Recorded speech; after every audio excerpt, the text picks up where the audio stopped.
Okay, let's get into VR mode. Put the old crystal on. Had it for 6 months now. I really should do a 6-month review of my experience with the crystal. Maybe I'll do that another day. But let's see what my settings are for Flight Sim 2020. For VR, I am using NVIDIA DLSS Super Resolution. There are people who will tell you that it's crap. They're wrong. It's pretty good, especially if you run a 3090 like I do, and even more so if you run a 3080. Flight Sim 2020 will run pretty well on a 3090 in flat screen mode. In VR, it's always been a little bit trickier. Recent changes Asobo made improved it quite a bit, I think. And then the chance to use dynamic foveated rendering in the Pimax Crystal is even better. Let's see what my settings are here in the game for VR, and then we'll check my settings in openXR and see if I've got dynamic foveated rendering set up properly. So super resolution is set to quality.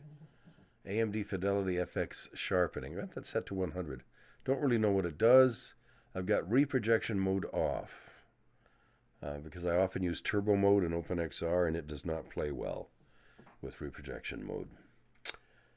And low latency, I don't know what the hell it is, but if it's low latency, it's got to be good, right? So let's turn that on. And rendering, well, I've got a lot of stuff set to ultra right now. Not sure how that's going to work out. Volumetric clouds, for example, on ultra, no, not going to happen. I'm going to set that to medium. I usually set it to low. Anisotropic filtering, 16 times. Well, let's go to 8 times. Water waves high. We can set that to medium. Light shafts bloom off. Yeah, sometimes with dynamic foveated rendering, it doesn't always work that well. I haven't tried it yet, so we'll just turn it off for now. We can always turn it back on. Glass cockpit refresh rate, well, let's just leave that low because I don't use a glass cockpit in this airplane. At least I don't think I do. I'm using a Pitt Special here. World scale set to 104. I don't know what difference that makes. I just set a number and hope for the best. Apply and save. Okay, so let's go back. And let's go to world map. I think that's what we want to do. And let's fly from Meigs Field, which is kind of my standard test, my litmus test for Flight Sim. I like to check everything that I change at Meigs Field. One, because I love Meigs Field, and I think it's a bloody crime that they destroyed it. And also because it gives me a fairly busy environment to fly in, which is a good test for the graphics system. All right. I'm going to set the time back a little bit here to 3:45 p.m. To make sure we don't run out of daylight, let's click fly. This will take a moment. Right now on this screen, I'm showing 59 frames per second. And if I look up like this, yeah, I think dynamic foveated rendering is on. But what I should do is check some settings in openXR. Okay.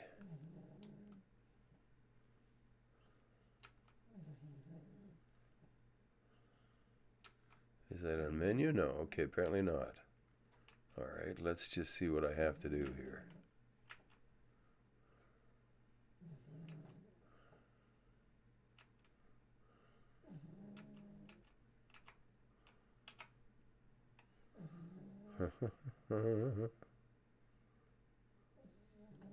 Foveated rendering is on. Okay. Let's just go back up here. shoot the cat. I always forget which key does what.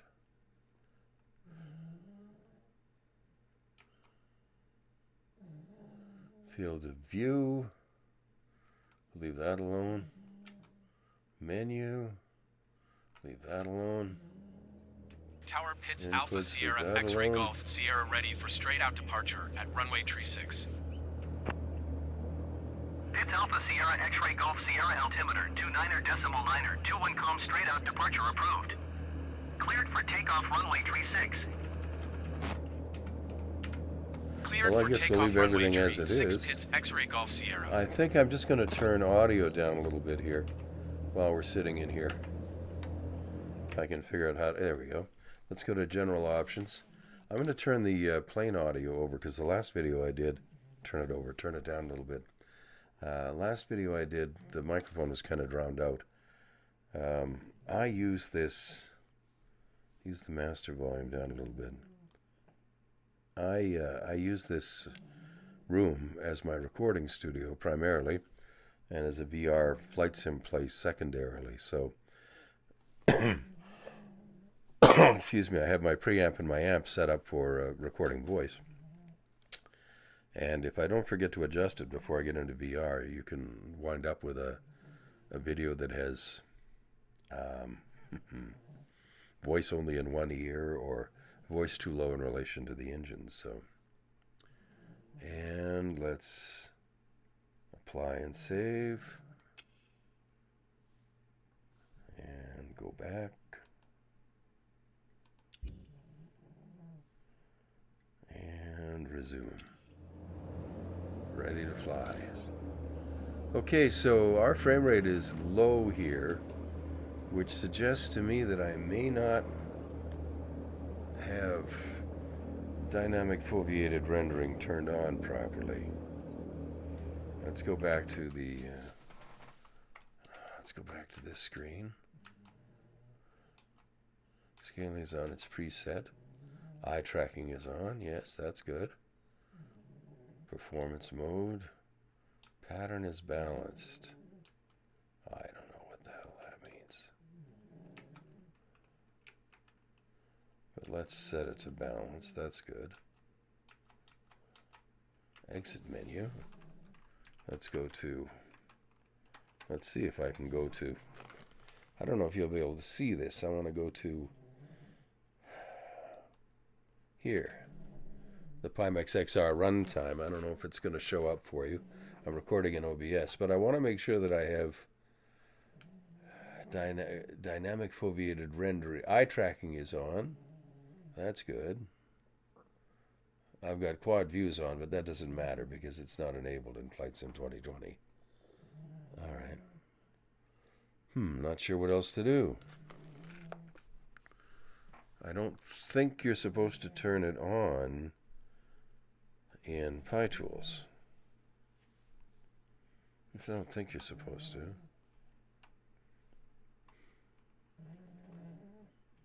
I'm going to try resetting VR. Sometimes when you work in openXR, actually every time you work in openXR, you need to get out of VR and then restart it. I don't know if I did that after setting things in openXR because my memory isn't what it used to be. And my memory isn't what it used to be.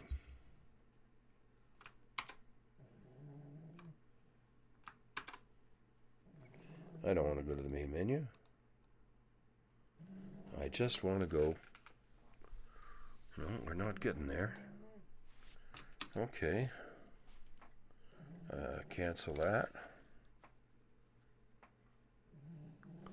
Okay, well, we're going to have to go to options then because I might have things set just a little bit too high in here. Let's turn some ultras down to high. Buildings can go down to high. Trees and bushes down to high. Grass and bushes, high. We'll turn object level of detail down to 130 from 150. And I think everything else can stay the same. Apply and save. Okay. Go back. Now, what else do I need to do? I'm still not seeing. All right, we're going to have to change things.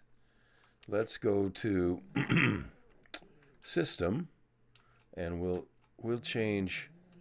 We'll set display resolution down to about 3000 by something per eye. Well, 3059 by 3620 will do. Okay, that'll do.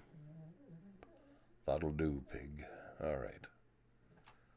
Okay, I think that should help a bit. And now we'll just get out of VR again. Remember, when you make a change in openXR, you have to quit VR and then restart it. So let's try restarting it. You also have to make sure that your active window is actually Flight Sim. Try it again. Excuse me, I'm still shaking off this bloody cold and chest infection that I've had for the better part of the summer. Oh, I don't want to load anything. Let's just cancel that.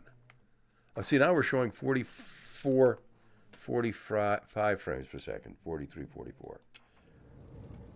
Well, that's pretty good. Now, why did my airplane stop running? Okay, that's mix. Throttle. What's that? That's propeller. That's mix, okay.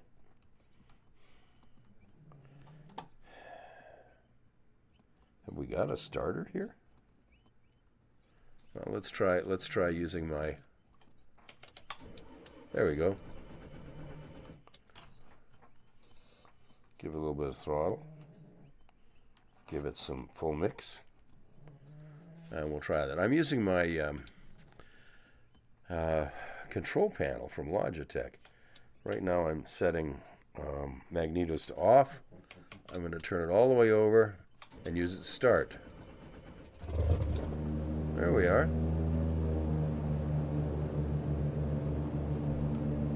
Oh, do I have a park brake here?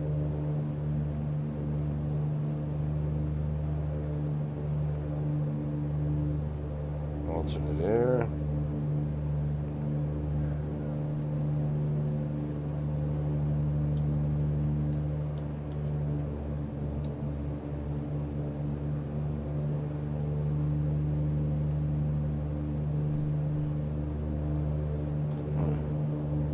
Boy, I really am not very sharp today, am I? Cowl flaps. Those might need to be open a little bit. Fuel selector's okay.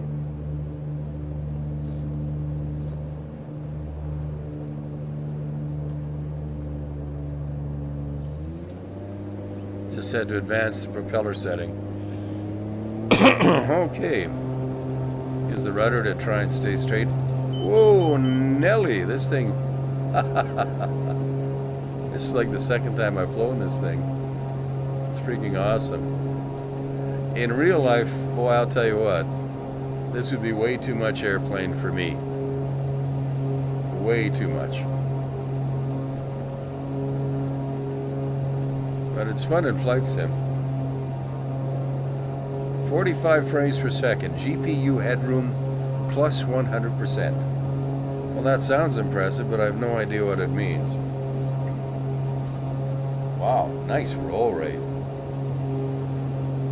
Again, flying with thumb and middle finger on the joystick. Really, I can fly just with a thumb and a finger on the joystick. It's that sensitive.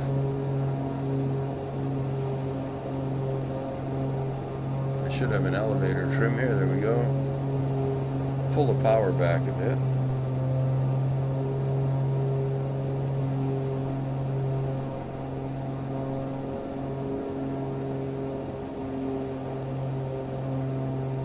So over the city looking down, frame rate drops to 42.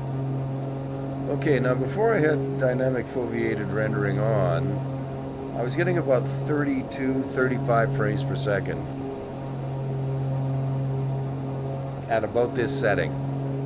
Before I started this flight, I moved the resolution override on openXR up to 3500 by 4000 something per eye, and that knocked me back down to 36 frames per second.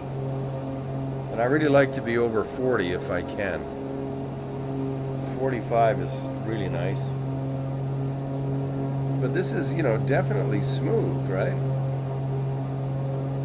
Definitely smooth.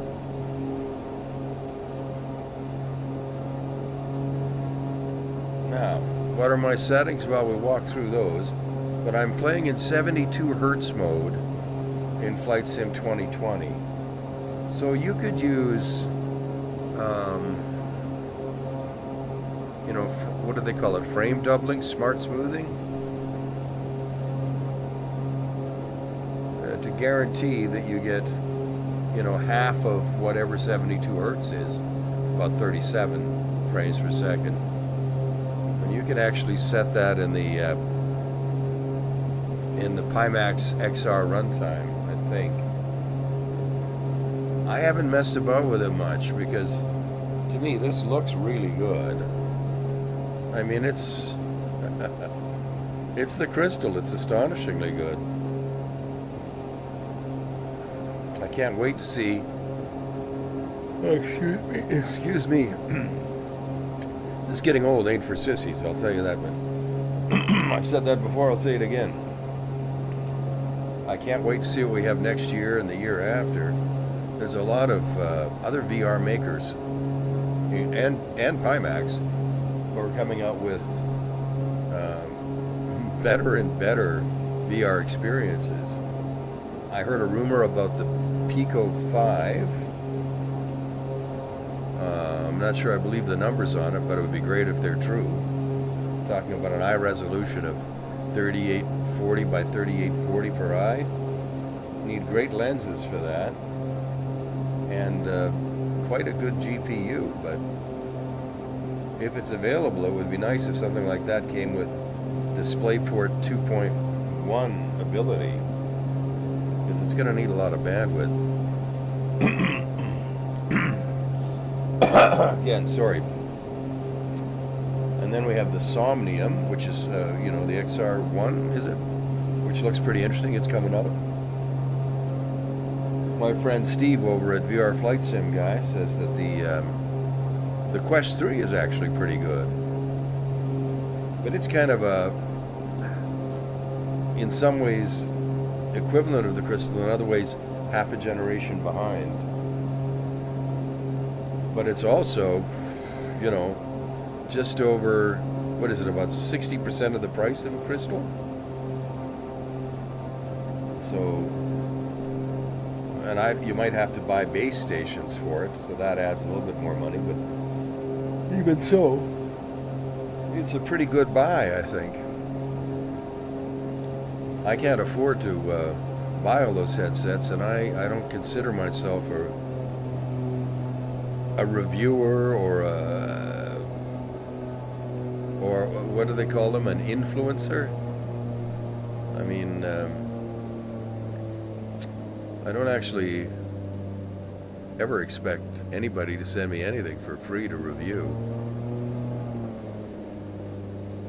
I mean, if they did, it wouldn't make any difference in my opinion, because the truth is, I don't like to shit on people for trying to produce a good product. And I know from my own experience that VR isn't one size fits all. This Pimax Crystal works just great for me. And it works just great for a lot of people, but for some people it doesn't. Some of the reviewers have had a hard time with it. And I don't know why that is exactly. I know that there have been quality control problems. But Steve had to go through 6 Quest 3s to get one that worked properly. 6 of them. You know. Now, is that Meta's fault? You know, well, I guess it is. But it could just be a bad batch of panels that slipped through. It does suggest that maybe they need to do a little better quality control before they send the headsets out. But gosh, even the Aero, which is a premium headset, lots of people had problems with it in the first year. So I'm not gonna I'm not going to criticize the Quest 3 because, one, I don't own it, and two, I think, from what I understand, it's a really good headset. I don't think it's what I want, but it's excellent, from what I understand. But I love this Quest 3. I'm really looking for the next generation because I don't intend to buy another headset until the Pimax 12K is out or its equivalent from another manufacturer. Or if I come into a lot of money, then I might test some other headsets. But as I say, I'm not a reviewer. I don't want to fawn over anybody and tell everyone how wonderful something is, or jump on little things or whatever. This is a hobby channel for me. I'm not trying to make a living at it, if you know what I mean. Come on, get over to the center line, Dave. Let's pull the prop back. Ooh, bouncy once. There we go.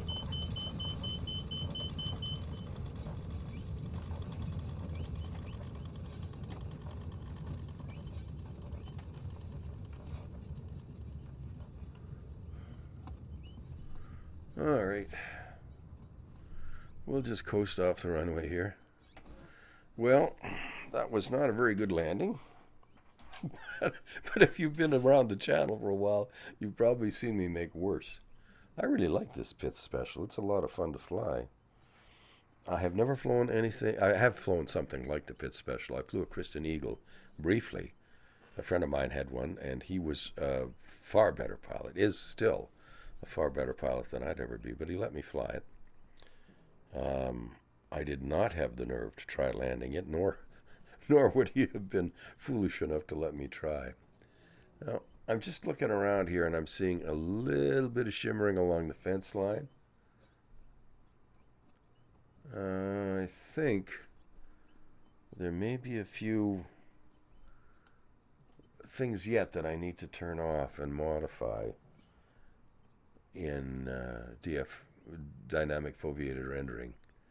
There are some things that don't play well with it in the settings in openXR and in the Pimax toolkit. I thought I had them all.